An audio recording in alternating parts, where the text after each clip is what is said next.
안녕하세요. 백두산 금융연구소의 백두산입니다. 8월 13일 화요일 오후 3시 3분입니다. 오늘도 특별한 이슈 없고 그냥 이대로 한국 증시가 그냥 차분하게 마감할 것 같아서 이쯤에서 조금 빨리 녹화를 시작해 보겠습니다. 어제 미국 증시 분위기 조금 좀 안 좋았습니다. 그죠? 혼조하게 마감했지만 안 좋다라고 보는 게 맞긴 맞다고요. 오늘 아시아 증시도 뭐 보시다시피 그래서 약간 좀 분위기가 뭐 그렇게 좋지는 않았습니다. 중국 조금 좀 부진했고 한국 뭐 보시다시피 비리비리하고 있습니다. 일본은 어제 휴장했었기 때문에 오늘 급등을 하는 것 같아요. 어제 휴장했을 때 세계 증시가 그래도 좀 강했었죠. 그 강했던 걸 오늘 반영하는 것 같습니다. 그래서 일본 증시는 지금 급등을 하고 있는 모습으로 나타나고 있고요. 네, 아무튼 다 상황은 비슷비슷합니다. 지금 뭐 딱히 뭐 새로운 소식 없고 딱히 뭐 점검할 거 없습니다. 지금은요. 말씀드렸다시피 그죠? 단기적으로 일단은 이 월요일 폭락에 대한 급반등 그런 흐름으로 자연 반등 개념으로 일단 5일선이 이렇게 급반등하면서 5일선이 이렇게 올라오고 있고 위에서는 지난번 폭락의 영향으로 인해서 21선이 급격하게 내려오고 있다고요. 이 사이에서 지금 다 놀고 있습니다. 이 사이에서 오늘 이제 조금 좀 상승이 좀 주춤했던 거예요. 상승이 좀 주춤했던 것은 뭐 이제 말씀드렸다시피 이제 오늘 밤 물가지표 발표 PPI가 있고 뭐 CPI가 발표되기 때문에 뭐 그런 것도 있고요. 그리고 일부 강한 증시들은 벌써 21선 부근에 와서 21선의 영향을 벌써 받고 있기 때문에 그런 것도 있는 것 같습니다. 가만 보니까요. 일부 강한 친구들은 벌써 이 근처에 왔더라고요. 벌써 터치를 하거나. 그러니까 지금은 약간 어떤 상승이 둔화되는 걸 기대하는 일단 그런 자리이긴 한 것 같습니다. 다만 그렇게 여기서 조금 오늘 전반적으로 상승이 주춤하고 있지만 그럼에도 불구하고 이 단기적으로 올라오던 이 흐름이 있죠. 이 흐름이 있기 때문에 일단은 뭐 조금은 더 올라갈 수 있다. 일부 강했던 친구들은 잘하면 21선을 조금 더 넘어갈 수도 있다라는 생각이 들긴 합니다. 그래서 일단 혼조하고 조금 약해 보입니다만은 당장 또 대폭락은 조금 좀 그럴 거고 조금은 더 상승할 수 있는 시간 여유가 있어 보입니다. 지금 일단은 뭐 시장이 어쨌든 지난주 이렇게 쭉 올라왔죠. 그죠? 지난주 폭락에서 지금 많이 회복을 하고 있는데 이렇게 회복을 하고 있는 거는 뭐 한편으로는 이렇게도 표현할 수 있긴 있습니다. 물가지표 발표를 앞둔 어떤 기대감의 선반영이라고도 일단 이야기를 할 수 있습니다. 그래서 제 생각엔 21선 부근까지 지금 거의 다 올라오고 있는데 이때 발표되는 이 CPI가 조금 좀 중요한 역할을 할 것 같긴 합니다. CPI 발표를 재료로 해서 좀 시장에 한번 좀 출렁할 수 있지 않을까 싶은데요. 이 CPI 발표 결과를 좀 잘 봐야 될 것 같습니다. 이 지표 결과에 따라서 약간 더 올라가거나 아니면 진짜 뭐 철렁해서 이제 본격적으로 또 다시 아래로 한번 철렁하면서 어떤 지난 월요일에 대폭락의 저점을 테스트하러 가거나 이런 것이 약간 좀 결정이 좀 될 수 있다라고 봅니다. 그래서 CPI가 중요할 것 같아요. 이게 언제냐? 수요일 날 저녁이죠. 근데 하여튼 재밌게도 한국은 목요일 날 휴장이지 않습니까? 그죠? 그러니까 이게 이 수요일 날 물가지표 발표된 게 반영이 하루 늦게 되는 거죠. 참 한국 증시는 대응하기도 참 더럽게 돼 있습니다. 중요한 지표 발표되고 나서 바로 반영을 해야 되는데 하루 쉬어버리니까 목요일날 충격이 뭐 좀 클 수도 아니면 기쁨이 클 수도 하여튼 목요일날은 좀 변동성이 한국 증시는 굉장히 커질 수도 있을 것 같습니다. 아시다시피 그죠? 목요일날은 우리 한국 증시 휴장이죠. 그죠? 광복절 그래갖고 휴장이기 때문에 그런 점들이 조금 좀 부담이 될 수도 있고 하여튼 뭐 그런 거죠. 하여튼 그 물가지표 발표를 앞두고 이렇게 좀 먼저 움직이고 있는 그런 모습입니다. 하여튼 그래서 이 지표가 잘 나오게 되면은 나스닥 기준으로 했을 때 뭐 어쨌든 아직까지 얘가 기준이니까 나스닥 기준으로 했을 때 21선이 요렇게 지금 분홍색 선이 이렇게 진한 분홍색 선이 내려오고 있는 거 그죠? 이거 보이시죠? 여기 살짝 그 상승의 둔화가 되고 있는데 CPI 괜찮게 나오면 여기서 조금 더 올라가려고 할 수 있습니다. 그죠? CPI 잘 나오면은 여기서 반등의 고점이 조금 더 높아질 수 있는 거예요. CPI가 좀 삐끗해서 잘못 나와버리면은 여기서 급격하게 아래쪽으로 다시 꺾어가면서 다시 한번 저점을 테스트하려는 이런 시도를 할 수도 있는 거라고요. 그죠? 그렇기 때문에 CPI 일단 좀 잘 보셔야 될 것 같긴 합니다. 근데 어쨌든 간 중요한 거는 CPI가 V자형 반등을 만들지는 못할 거라는 생각이 일단 기본입니다. 21선이 그러니까 지난번 폭락의 영향이 너무 강했기 때문에 CPI 그거 하나로는 물가지표 하나로는 이거 넘어가기는 어렵다. 당장 넘어가기는 어렵다라는 생각이에요. 그래서 V자형 반등은 일단 좀 어려울 수 있다라는 게 일단 저의 기본 시나리오입니다. 물가지표가 사실 지금은 이제 약간 좀 덜 중요하게 됐어요. 지금은 이제 저 경기 침체냐, 경착륙이냐, 아니면 연착륙이냐를 지금 고민을 하고 있는 시점이기 때문에 물가지표의 중요성은 다소 떨어졌습니다. 지금은 이제 고용지표가 사실 이제 어떤 경착륙이냐 연착륙이냐를 좀 다소 직접적으로 말해주는 지표이기 때문에 고용지표라든가 아니면 뭐 리테일 세일즈, 소매 판매 이런 것들이 훨씬 더 중요하게 영향을 미치지 물가지표 자체로는 특별히 뭐 웬만큼 쇼킹하거나 웬만큼 서프라이즈한 값이 나오지만 않는다면 이 당장 증시에 그렇게 막 결정적인 그런 요소까지는 아닙니다. 물가는 대부분 일단 어제도 오늘 아침에 제가 보여드렸던 기대 인플레이션 기사 보셨죠? 뭐 기대 인플레이션 2.3%다 그러면서 이게 최저치를 기록했다라고 하는데 인플레이션은 이제 지금 경기 침체냐 뭐 둔화냐 뭐 이런 거를 지금 고민하고 있는 가운데 인플레이션은 사실상 이제 뭐 싸움이 끝났다. 인플레이션은 뭐 오버다. 인플레이션과의 뭐 싸움은 끝났다라고 보는 게 일단 보편적인 컨센서스이기 때문에 갑자기 뭐 인플레이션이 확 튀거나 뭐 이런 것만 아니면 갑자기 뭐 물가지표가 너무 낮게 나오거나 이런 것만 아니면 뭐 약간 뭐 예상치에서 뭐 플러스 마이너스 뭐 0.1% 이렇게 왔다 갔다 할 수 있지 않습니까? 그죠? 엔간한 값들이 나오면은 이건 아무튼 특별히 시장에 큰 영향을 미치지는 못할 겁니다. 다만 그죠? 지금은 시장의 분위기가 뭐다? 일단은 지난 폭락의 영향을 받고 있기 때문에 아래쪽으로 조금 더 민감하게 움직일 수 있단 말이에요. 그래서 이제 만약 물가지표가 삐끗하면은 물가지표를 핑계로 해서 다시 전저점까지 테스트를 바로 진행할 수도 있는 그런 요건이 좀 되기도 하고요. 근데 그 물가지표가 어떻게 나왔다라고 해서 당장 이거를 돌파한 척한다, 이걸 생각하기는 좀 어려울 수가 있겠습니다. 그래서 V자형 반등이 좀 물가지표만 보고는 어려울 거다, 요렇게 좀 말씀드린 이유를 조금 좀 설명을 좀 드려봤습니다. 다 뭐 말씀을 드려봤고요. 뭐 특별히 다른 거는 없고요. 그래서 전반적인 내용들 좀 말씀드려봤고, 유럽 증시 조금 이따가 이제 개장할 건데, 유럽 증시는 일단 뭐 상승 출발 예정이네요. 그러니까 아직까지는 분위기가 뭐 좋긴 합니다. 일부 좀 많이 올라왔던 친구들이나 하여튼 뭐 이런 친구들이 21선 부근에 벌써 저항 이런 게 좀 영향을 받아서 좀 상승이 둔화되는 것 같긴 한데, 당장은 뭐 폭락을 걱정하고 뭐 그럴 때는 아닌 것 같습니다. 지금 당장은요. 수요일 밤까지는 조금 일단 좀 여유가 있다라는 생각이긴 합니다. 다만 이제 이쯤에서 한번 좀 생각을 해봐야 되는 게 있는데, 이 지금 보시다시피 이제 월요일날 나스닥인데 폭락하고 나서 이만큼 올라왔습니다. 이쪽 부근에서 21선 부근에도 못 가고 여기서 밀려버린다면은 이번에 얘는 241선 붕괴될 가능성이 좀 있겠죠. 지금 현재 일단 다들 반등을 하고 있습니다. 뭐 지난번에도 말씀드렸던 부분이긴 한데, 이번에 이제 폭락 이후에 얼마나 반등을 했느냐에 따라서 이 반등이 얼마나 나왔냐, 지금 이 반등 폭에 따라서 앞으로 이제 좀 미래가 앞으로 미래를 살짝 엿볼 수가 있는 거죠. 얘가 너무 못 올라왔다. 지금 솔직히 나스닥 이런 거면 너무 못 올라왔다라는 관점입니다. 너무 못 올라왔다라면은 이 다음번에 저점을 테스트하라고 할 때 이 전저점을 지킬 수 있는 가능성이 매우 낮아집니다. 이 정도쯤에서 만약에 나스닥이 재차 자빠진다면 얘는 저점이 낮아질 가능성이 있습니다. 물론 여기서 얘가 저점이 지금 좀 낮아진다라고 해도 이게 그렇다라고 해서 이게 추세적으로 죽는다, 장기적인 추세가 지금 당장 죽는다라는 걸 의미하는 건 아닙니다만은, 여기서 저점을 지키느냐 못 지키느냐는 앞으로 이제 움직임에 또 영향을 좀 줄 수 있기 때문에 하여튼 그죠? 이런 점들은 좀 생각하셔야 되겠어요. 지금 나스닥 이 정도 반등은 이거 영 약한 겁니다. 최소 21선 정도는 살짝 넘어가 주거나 이런 모습을 좀 보여줘야 다음번에 이 월요일 전저점을 지킬 수 있다. 혹시나 테스트를 하러 다시 내려오더라도 이 지난 폭락의 저점을 지킬 수 있다라는 생각을 좀 할 수가 있는데, 이 정도는 너무 약한 거죠. 그죠? 예를 들면은 이제 지금 보시는 거, 이건 이제 중국 H50, 중국 홍콩 지수인데, 홍콩 지수 같은 건 그래도 21선에 자꾸 들이대고 있지 않습니까? 여기 분홍색 선 두꺼운 거 내려오는 이게 21선인데, 얘는 그래도 중간에 한 번씩 이렇게 안착을 좀 하지 않습니까? 중간중간 안착 시도를 하잖아요. 그러니까 이번에 이런 친구들 같은 경우는 혹시나 한 번 더 시장이 뭐 쿵 하고 빠지더라도 그래도 이쪽 어디서 그래도 어떻게 바닥을 만들 수 있겠다라는, 그래도 이번에 의미 있게 저점을 낮추지는 않겠다라는 그런 생각 정도를 좀 할 수가 있습니다. 근데 미국 증시 좀 전에 보셨던 것처럼 나스닥 이런 모습이라면은 이거는 다음번에 또 빠진다라고 하면 저점이 좀 낮아질 수도 있다라는 거를 생각을 좀 해보셔야 되겠습니다. 뭐 예전부터 다 말씀드린 내용이긴 하고요.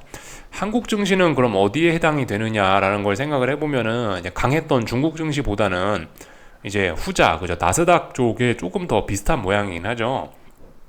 이 보시면 코스피인데 물론 아직 이 반등이 완전히 끝난 건 아니니까 아직 이야기하는 건 좀 빠를 수 있긴 있는데요.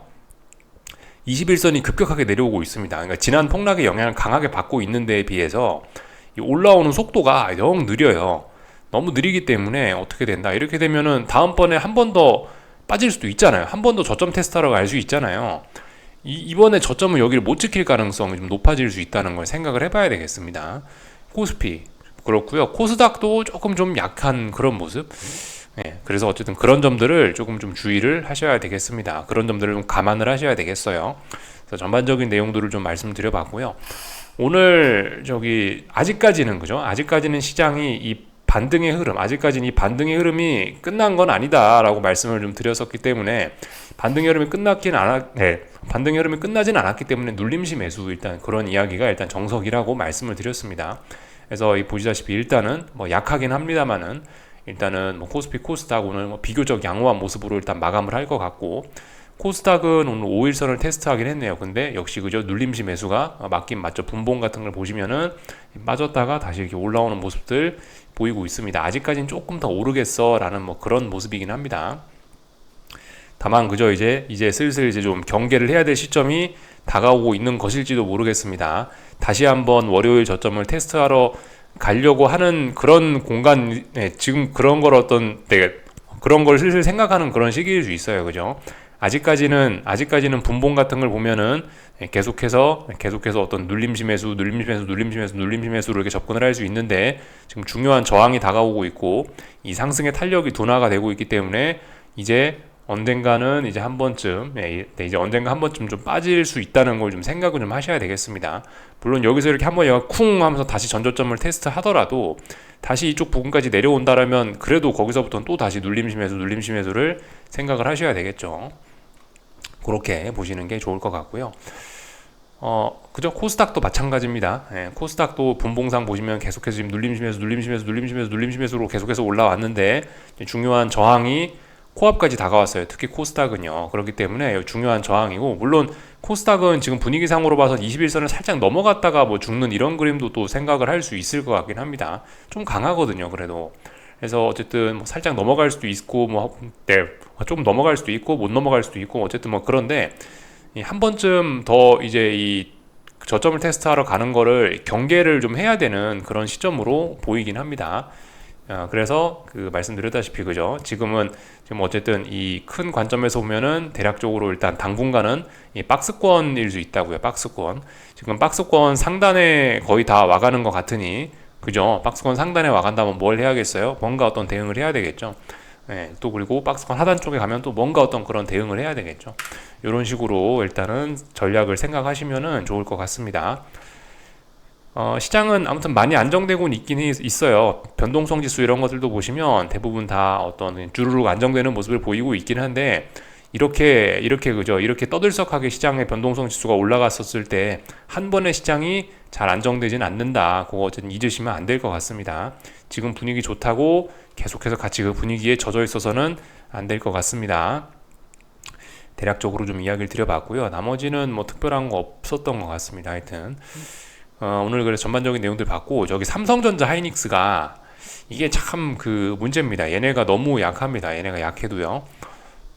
보시면 삼성전자인데요. 아직 월요일날 폭락했던 이 장대음봉 이걸 못 넘어가지고 아직도 빌빌빌하고 있습니다. 물론 뭐 말씀드렸다시피 아직 이 반등이 다 끝나진 않았으니까 조금 더 올라올 수 있다라고 보는데 이 올라오는 속도에 비해서 이게 지난 폭락의 영향으로 내려오는 21선이 너무 가파르게 내려오고 있습니다. 그래서 이런 친구들 같은 경우는 한번 또 빠질 수 있는데 또 빠지면은 저점이 낮아질 수 있다라는 거를 좀 염두를 해야 될 것 같습니다. 하이닉스도 좀 그래요. 하이닉스도 조금 좀 불안합니다. 그런 점들 좀 주의를 하셔야 되겠습니다. 다만 그죠 이런 종목들의 특징이 뭐냐면은 지난번 워낙 중장기적으로 강한 추세적인 상승을 보였던 종목이기 때문에 여기서 얘가 이렇게 한번 쿵 빠져도 아직 어떤 장기적인 힘 자체가 막 완전히 한 방에 죽지는 않는다고요. 그죠? 그래서 당분간은 여기서 이제 네, 당분간은 답답한 구간 안에서도 위쪽으로도 여전히 해먹을 기회가 많이 있고 아래쪽으로도 해먹을 기회가 당분간 많이 있는, 어쨌든 바로 죽지는 않는다라는 겁니다. 왜냐하면 워낙 추세적으로 강했던 친구들이기 때문에. 근데 분명히 어느 정도 타격은 받긴 받았습니다. 그죠? 중장기적인 상승 추세에 분명히 타격을 한번 받긴 받은 거예요. 그래서 어쨌든 좀 장기적인 관점에서 봤을 때는 좀 안 좋게 보는 게 이제 그냥 맞지 않겠느냐, 그런 이야기죠. 그래서 다 본 것 같습니다. 오늘 뭐 나머지 것들 좀 살펴볼게요. 그 일본 증시 뭐 이런 거부터 해서 조금씩 살펴보겠습니다. 일본 증시 오늘 급등하고 있는데, 이거는 이제 그죠, 오늘 뭐 특별히 좋은 일이 있었다라기보다는 어제 휴장에서 못 올랐던 거 오늘 오른다 생각하시면 될 것 같고요. 다 비슷할 겁니다. 5일선이 올라오고 있고 21선이 내려오고 있고, 그 안에서 일단 충분히 올라가고 있는 그런 모습이고, 하여튼 얘도 충분히 아래쪽으로 한번 다시 쿵 하고 더 빠질 수도 있습니다. 그죠? 이렇게 V자형 반등이 일단은 기본 시나리오는 아닙니다. 일단은요. 그래서 하여튼 이런 점들 좀 경계는 해야 되겠다. 아직도 지난 폭락의 영향을 좀 완전히 극복한 것은 아니다. 지금같이 이런 때가 좀 주의해야 될 때다, 뭐 말씀드리고 있죠. 중국 증시 보시면 뭐 오늘도 빌빌빌빌빌 하고 있습니다. 본토가 약하고요. 이게 중국 상해 종합인데, 본토는 아직까지 좀 계속해서 약해갖고, 얘는 아직까지 좀 답이 없어 보이고, 홍콩이 그래도 좀 낫습니다. 개 중에 그래도. 홍콩은 요즘에 좀 잘 나가고 있더라고요. 그래서 얘는 오늘 21선을 오늘 이제 살짝 올라갔다 밀린 거죠. 하여튼 홍콩의 흐름이 조금 더 좋습니다. 홍콩 지수 같은 거는 좀 잘 보고 계시면 좀 괜찮을 것 같습니다. 홍콩 지수는요. 그렇다고 21선에 지금 맞닥뜨려서 자꾸 저항을 의식하는 지금이 아니고 이제 눌림시 매수. 만약 이번에 한번 쿵 빠져갖고 여기 있는 전저점 부근에 내려온다면 어쨌든 눌림시 매수로 접근하면은 당분간은 괜찮을 수 있다. 장기적으로는, 물론 장기적으로도 미국의 이 경기가 경착륙만 아니면 중장기적인 바닥도 가능하다라고 봅니다만, 근데 알 수가 없죠. 연착륙이 될지 경착륙이 될지. 미국 경제가 좋다라는 확신만 있으면 장기적인 바닥일 수도 있는데, 중국 증시 다 전반적으로 그렇게 생각을 하는데, 경착륙이 날지 연착륙이 날지는 알 수 없는 부분이니까, 그죠? 그 경착륙이라면 경기 침체니까 심각하게 자빠지면서 2008년 혹은 2000년 IT 버블 때처럼 자빠지는 거고, 그게 아니라면 슬금슬금 뭐 그냥 계속 그렇게 뭐 자빠지거나 뭐 그렇게 계속해서 박스권이거나 부진할 수 있으니까. 연착륙이라면 중국 증시도 장기적으로 좀 희망이 있습니다. 미국 증시, 그러니까 미국 경제 연착륙이라면요. 미국이 경착륙이라면 희망은 없죠. 그러면은 뭐 여긴 전저점들 다 깨야 될 수 있습니다. 아무튼 뭐 아직까지는 좋습니다. 아직까지 중국 증시 당장 어쨌든 미국 경제가 경착륙은 아니니까 향후 글쎄요, 9월 FOMC 혹은 11월 미국 대선 그 정도까지는 일단은 좀 시간이 좀 있다라는 판단이 들긴 합니다. 조금 좋아질 수 있는 그런 시간적인 여유가 있다. 그 와중에 잘 풀리면은 이제 중장기적인 바닥 만들어지면서 많이 오를 수도 있는 거고, 잘못 풀리면 이제 다시 저 밑에 바닥 깨면서 이제 저 밑에 지하실 갔다 와야 되는 거고요. 그죠? 개인적으로 이렇게 봅니다. 다 말씀드린 것 같고요. 저기 엔화하고 이런 것도 한 번씩 체크는 해야겠죠. 엔화 일단 좀 안정이 되고 있으나 얘도 아마 비슷한 그림일 겁니다. 5일선은 올라오고 있겠죠. 21선은 떨어지고 있을 거고요. 이 사이에서 고민하고 있는데, 얘도 일단은 지난 폭락에 대한 반등이 너무 약한 편에 속합니다. 한 번 더 얘도 바닥을 테스트할 것 같다는 생각은 있는데, 얘도 이제 만약 더 바닥 테스트 한다라면은 전저점을 지키기 어려운 그런 상황이긴 합니다. 반등이 너무 약하죠. 그런 생각을 좀 하시면 될 것 같습니다. 대부분 다 비슷합니다. 요즘 통화들이요. 위안합니다. 마치 주식시장하고 비슷하게 다들 움직이고 있죠. 그죠? 급반등 시도하고 있고, 위에서 내려오던 지난 폭락의 영향을 받아서 답답한 구간 안에서 어떻게 해야 될지 고민하고 있습니다. 어쨌든 대부분 다들 이렇게 쌍바닥 테스트하러 한 번쯤 더 쿵쿵 떨어지지 않을까라는 생각이 일단 기본 시나리오. V자형 반등은 일단 좀 어렵다라는 시나리오 갖고 일단 보고는 있어요. 그리고 저기 N1 환율인데요. 한동안 시장이 좀 안정되니까 얘가 좀 많이 내려오고 있습니다. 그죠? 눌림시 매수 전략입니다. 근데 아직까지 매수를 위한 그런 의미 있는 신호는 나타나지 않고 있죠. 조정이 더 지속될 수 있다 이겁니다. 그만큼 증시의 반등도 조금은 더 지속될 수 있다 이거고요. 그래서 어쨌든 눌림시 매수인데 눌림이 좀 많이 나올 수 있다, 이렇게 생각하시면 좋을 것 같습니다. 지금 이런 모습은 이건 이제 10년 국채 선물 30분봉입니다. 이런 것과도 좀 어쨌든 좀 비슷하긴 합니다. 지금 이걸 일봉으로 보면 이제 무슨 그림이냐면은 지난번에 급등했다가 조정이 나오고 있는데, 물론 5일선 위로 좀 올라타고 있긴 있는데 이 지금 분위기상으로 봐서는 조정이 조금 더 깊어질 것 같은 그런 모습이긴 합니다. 그래서 일단은 어쨌든 뭐 말씀드렸다시피 조금 중장기적인 관점으로 채권을 매집해 나가는 전략, 금리가 앞으로 떨어진다라고 베팅하는 전략 괜찮을 것 같긴 한데, 아무튼 아직 경착륙이냐 연착륙이냐 확인하는 시간이 많이 있기 때문에 천천히 눌림식 매수를 생각을 해야지. 아무튼 그래서 이 당분간 이 채권의 조정도 조금 더 이어지지 않을까라는 생각이 있긴 있습니다. 일단 물가지표 발표 이런 것들도 오늘 밤부터 예정이 되어 있으니까 얘가 움직이는 것도 어쨌든 좀 제한적일 것 같긴 합니다. 눌림식 매수, 앞으로 금리는 좀 떨어질 수 있다라고 일단 개인적으로 생각을 좀 하면서 일단 보고 있습니다.